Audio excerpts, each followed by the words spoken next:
नमस्कार मंडळी, आज नाश्त्यासाठी पोहे आणि शिरा केला. तर शिऱ्याची रेसिपी तुमच्याबरोबर शेअर करावी म्हटलं. चला तर मग सुरू करू. कढईमध्ये मी तूप घेतलं आहे. तूपमध्येच मी थोडंसं ड्रायफ्रूट्स बारीक करून घेतला मी.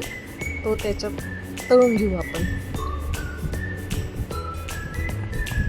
तुपात ड्रायफ्रूट चांगला गरम झाला का त्याच्यात रवा भाजून घेऊ.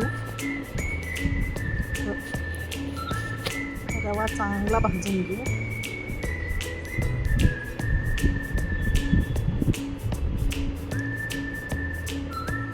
शिरा कोणाकोणाला आवडतो, त्यांनी आवडलेली रेसिपी तर नक्कीच मला कमेंट करा. आता आपण शिरा चांगला रवा चांगला भाजला, त्याच्यात थोडा वेलची पूड टाकली मी आणि आता पाणी टाकून थोडंसं मिक्स करून घेऊ.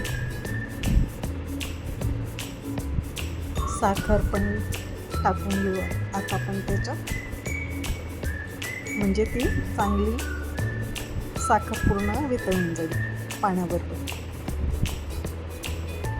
आता बघा आपला छान वेलची पूडमुळे छान वास येतोय शिऱ्याचा.